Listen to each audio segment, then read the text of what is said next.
इस वक्त हम आपको सबसे पहले बता दें कि हम कहाँ खड़े हैं। हम इस वक्त गुड़गांव के गुरुग्राम के जिला कोर्ट में खड़े हैं। यहाँ तिरंगा चौक के पास खड़े हैं। वजह क्या है, क्यों खड़े हैं और क्यों इतना बवाल मचा हुआ है गुरुग्राम में, कई ऐसे मुद्दे हैं जिसपे अब नजर डालना बहुत जरूरी हो गया है। तो हम सारी चीजें आपको इस लाइव के दौरान बताने वाले, इसलिए आप अंत तक इस लाइव के जरूर जुड़े रहिएगा, क्योंकि कई ऐसी चीजें जिसे आपको जानना जरूरी है अगर आप गुड़गांव वासी हैं या फिर गुरुग्राम में किसी भी तरह से आना जाना करते हैं। नमस्कार, स्वागत है आपका द हिंद वॉरियर न्यूज में, जहां हम उठाते हैं आपकी आवाज सच के साथ। मैं प्रगति पांडे, हम आपके सामने लेकर आ गए हैं गुरुग्राम की एक खबर। हमने अपने वीडियो के माध्यम से कुछ दिन पहले आपको एक तस्वीरें दिखाई होंगी, जहां बार एसोसिएशन गुरुग्राम जिला कोर्ट के लोकेश वर्षित, जिनका नाम है, वो वाइस प्रेसिडेंट है, उन पे कुछ लोगों ने, कुछ युवक ने हमला कर दिया था और दिन दहाड़े ये हमला किया गया था उन पे और उनको काफी बुरी तरह से जख्मी कर दिया था, जिसके बाद वो गुरुग्राम के सिविल अस्पताल में भर्ती हुए थे। तो आज हम आपको बता दें कि यहाँ जिला कोर्ट बताया जा रहा है कि सस्पेंड कर दिया गया है, यानी कि अब किसी भी तरह की पेशी यहाँ पे आज गुरुग्राम में नहीं होगी। और ये सारी चीजें और इससे रिलेटेड जितनी भी जानकारी है अब हम उनसे बात करेंगे और जानेंगे। यहाँ लोग खड़े हैं, जो वकील खड़े हैं, हम उनसे भी बात करने की कोशिश करेंगे। जी, तो सर, आज ये जो भी कुछ आप लोगों ने किया है जिला कोर्ट में, उसकी जो वजह थी वो हम सभी जानते हैं, परंतु फिर भी आप बताइए कि क्या इसमें रहा आपकी एफआईआर को लेकर और अन्य ऐसी क्या मांगे हैं जो अभी रहनी बाकी है। जी, एफआईआर लॉन्च हुई है, लेकिन सिर्फ कुछ जो हमें जो लगता है कि जो धाराएं लगनी थी वो धाराएं पुलिस ने नहीं लगाई है। और आज मेरे बार ने गुड़गांव कोर्ट्स का वर्क सस्पेंड किया है इसी मुद्दे के लिए कि एक रिप्रेजेंटेटिव हूँ मैं गुड़गांव डिस्ट्रिक्ट बार एसोसिएशन का, वाइस प्रेसिडेंट के ऊपर जो हमला हुआ है, इसका रोष प्रकट करने के लिए मेरे वकील भाइयों ने आज पूरे गुड़गांव कोर्ट का वर्क सस्पेंड किया हुआ है।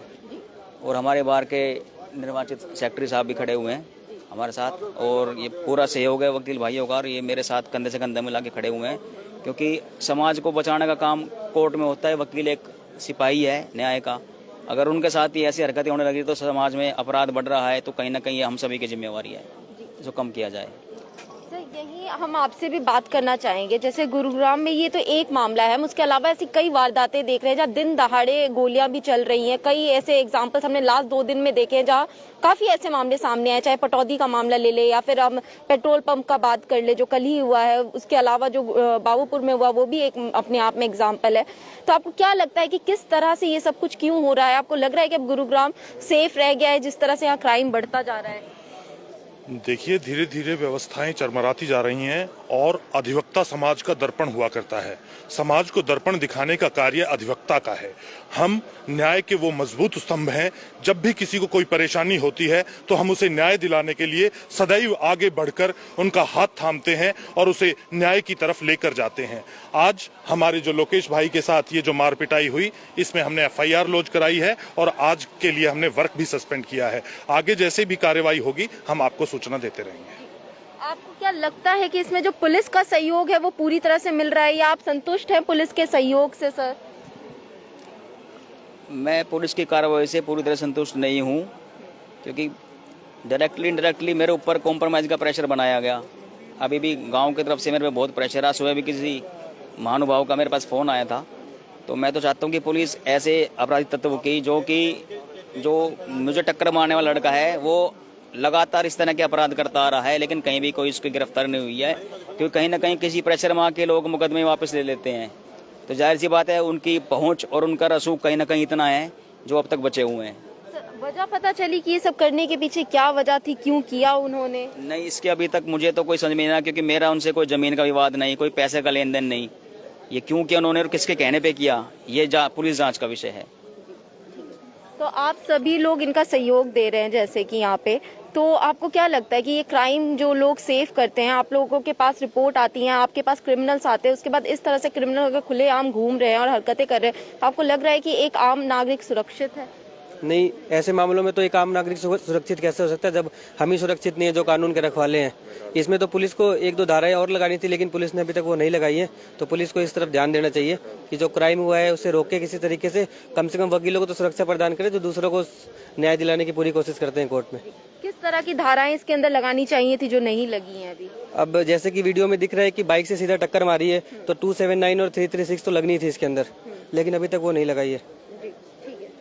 तो आप देख सकते हैं कि यहाँ पर जो हम आपको बताना चाह रहे हैं वो यही है कि जिस तरह से गुरुग्राम में अभी हम कह लें कि क्राइम रेट बढ़ता ही जा रहा है, उसकी अगर हम बात करते हैं तो जो क्लीन करने का मुद्दा है वो कहीं से नहीं दिखाई दे रहा है। गुरुग्राम पुलिस पर एक अहम सवाल यहाँ उठता है, आखिर गुरुग्राम पुलिस कितनी सुस्त हो गई है? ये कोई छुपी हुई तस्वीरें नहीं है, क्राइम होते जा रहे हैं।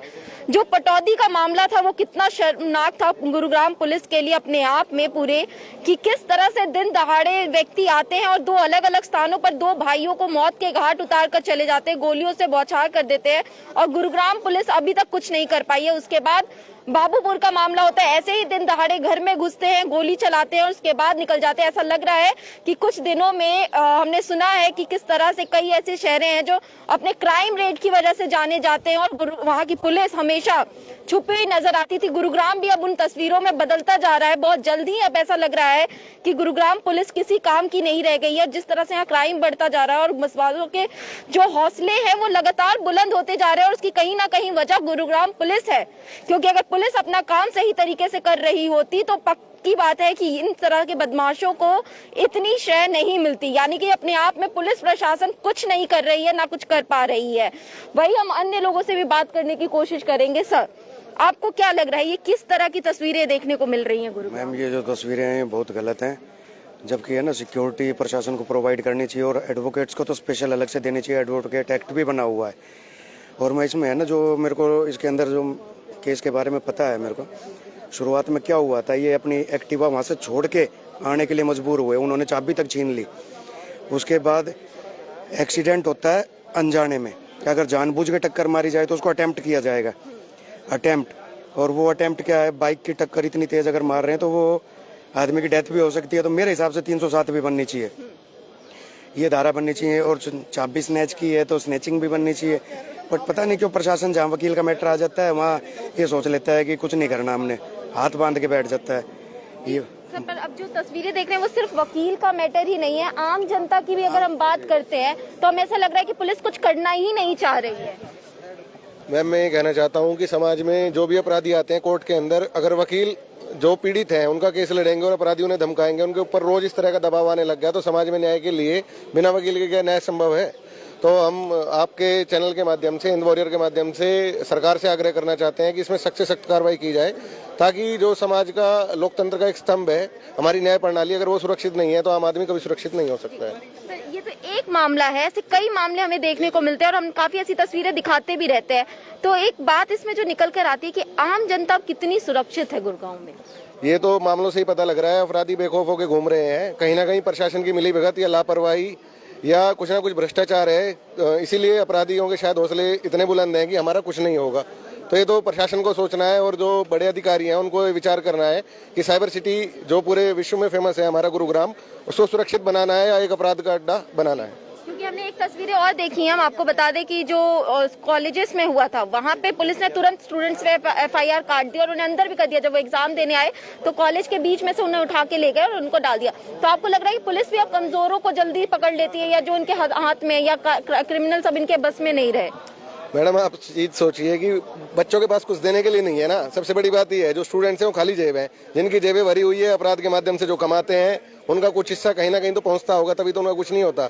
एक विद्यार्थी क्या दे पाएगा? वो अपने अधिकारों की बात कर रहे हैं, नवयुवक हैं, समाज की आने वाली पीढ़ी है, वो भविष्य है, तो उनके बारे में तो सॉफ्ट होना चाहिए। जबकि ये अपराधियों के लिए सॉफ्ट और स्टूडेंट्स जो विद्यार्थी हैं, इस देश का आधार है, उनके लिए काफी सख्त है। ये अच्छी बात नहीं है। प्रशासन को सोच समझ के IAS IPS इतने बड़े बड़े बैठे हैं, उनको पुनर्विचार करना चाहिए कि हम समाज को किस ओर धकेल रहे हैं। और अगर हम नहीं भूलते हैं तो अब हमारे जो गुरुग्राम DC हैं वो भी नए आ चुके हैं, हमारी जो कमिश्नर ऑफ पुलिस हैं वो भी नई आ गई हैं। उसके बाद तो लग रहा है कि तस्वीरें सुधरनी चाहिए थी, पर हाल कुछ और ही देखने को मिल रहा है। तो आपको नहीं लगता कि गुरुग्राम DC जो नए आए हैं, जो हमारी कमिश्नर ऑफ पुलिस नई आई है, उनसे भी अहम सवाल बनता है कि उनके आने के बाद तस्वीरों में शायद सबने सोचा होगा कि सुधार आएगा? मैम, एक्चुअल में क्या है, गुड़गांव है ना, पैसा कमाने का अड्डा है। यहाँ पे हर आदमी अप्रोच लगा के अपनी ट्रांसफर तो करा लेता है, काम कोई नहीं करना चाहता। और मैं सही बता रहा हूँ, जनता सिर्फ भगवान के भरोसे सुरक्षित है। प्रशासन कुछ नहीं कर रहा जनता को सुरक्षित करने के लिए। प्रशासन तो रॉन्ग साइड वाले व्हीकल को भी नहीं रोकता, प्रशासन तो बिना नंबर प्लेट की गाड़ी का चलान भी नहीं काटता। प्रशासन कुछ नहीं करना चाहता है। प्रशासन तो ये चाहता है सब कुछ पका पकाया मिल जाए, हमें सिर्फ ऑफिस में बैठ के साइन करने पड़े। हाँ, बट ये जब नए रूल आते हैं कि मास्क पे चालान कटेगा, उसको तो लेके ये तुरंत वॉइस नोट जारी कर देते हैं कि इतने तक का चालान कटना ही चाहिए, इतना आपका वो है। इन सब मामलों में तो प्रशासन काफी वो दिखता है। मैडम हमारे यहाँ एक कहावत है, गरीब की लुगाई सबकी भाभी। तो जो गरीब आदमी है ना, उसको तो ये किसी भी डंडे से हाँक लेते हैं। जहाँ इनको अप्रोच लगता है वहाँ ये बड़ी गाड़ी को हाथ दे के रोकते नहीं है। मोटरसाइकिल वालों को रोक रोक के सारे कागज पूरे हो तो भी चालान काट देते हैं। ये प्रशासन को कहीं समझना चाहिए कि हमें गरीब की सहायता के लिए उनकी मदद करनी चाहिए। किसी चीज़ की उनके पास कमी है तो उसकी पूर्ति करनी चाहिए। उनको स्पेसिफिक जगह बतानी चाहिए कि भाई आप यहाँ नहीं, यहाँ अप्रोच करो। बट अगर कोई गरीब आदमी कभी भी गलती से थाने चला जाए, उसको गाली गलौज किए बगैर, धमकाए बगैर बात नहीं करेंगे। और कोई बंदा कोट पैंट पहन के चला जाए, आओ बाबूजी बैठो चाय, ये बहुत गलत रवैया है सबको। सच्ची तस्वीरें देखी जाए तो पुलिस के पास जल्दी लोग जाना भी नहीं चाहते हैं। ये तो होना ही नहीं चाहिए था। हमारे हिसाब से पुलिस का काम भरोसा कर। इसी वजह से एप्लीकेशन आते के साथ कॉम्प्रोमाइज हो जाते हैं, क्योंकि पुलिस की छवि साफ नहीं है। पुलिस ना तो कंप्लेनेंट को सिक्योर कर सकती है। पता लगा कंप्लेनेंट को किसी ने गोली मार दी, उसके बाद उसका केस भी ऐसे ही पड़ा रहेगा। अगर कंप्लेनेंट अपने आप को सिक्योर महसूस करेगा तो वो अपनी गवाही भी देगा और जो आरोपी हैं उनको सजा भी दिलाएगा। बट प्रशासन ना तो उनको प्रोटेक्ट करता है। प्रशासन का रवैया ये है कि राजीनामा कराओ, एक फाइल कम होएगी, और राजीनामे पर ज्यादा दबाव रखते हैं। तो ये हमने अक्सर देखा है, कई ऐसे मामलों में देखा है कि कॉम्प्रोमाइज करने की बात हमेशा पुलिस प्रशासन की तरफ से आती है। शायद पुलिस प्रशासन के पास काम बहुत ज्यादा है या वो काम करना ही नहीं चाहते हैं, क्योंकि मामलों को सुलझाने के बजाय और दोषी को सजा दिलवाने के बजाय या उसे पकड़ने के बजाय पुलिस प्रशासन कॉम्प्रोमाइज पर ज्यादा ध्यान देती है। और अगर बात की जाए यहाँ के पुलिस प्रशासन की, तो उनका काम और उनका जो सतर्क है कितने ज्यादा और यहाँ लोग कितने ज्यादा सुरक्षित हैं, उस पर तो सवाल सब उठा रहे हैं। क्योंकि जिस तरह से गुरुग्राम का माहौल बिगड़ता जा रहा है, चाहे हम स्नैचिंग की बात कर ले या लूटपाट की बात कर ले या दादागिरी की बात कर ले या सरेआम मारपीट की बात कर ले या दिन दहाड़े गोलियों की वारदात की बात कर ले, अगर आप गिनती शुरू करेंगे तो वो खत्म होने का नाम नहीं लेंगी। पिछले 2 दिन के रिकॉर्ड अगर हम आपको बताएं तो पिछले 2 दिन में 3 जगह गोलियां चली हैं, दिन दहाड़े चली हैं। एक पेट्रोल पंप सीएनजी की बात कर लेगा सेक्टर 31 के, तो वहां पर 3 लाशें मिली हैं।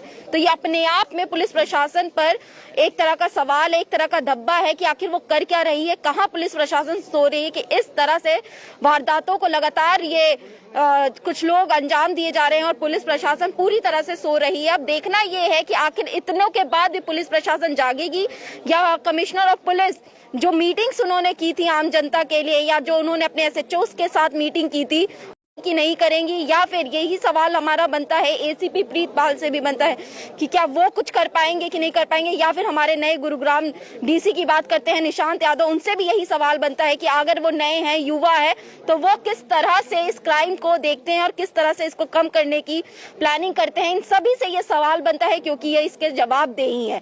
तब तक के लिए आप बने रहिए हमारे चैनल के साथ।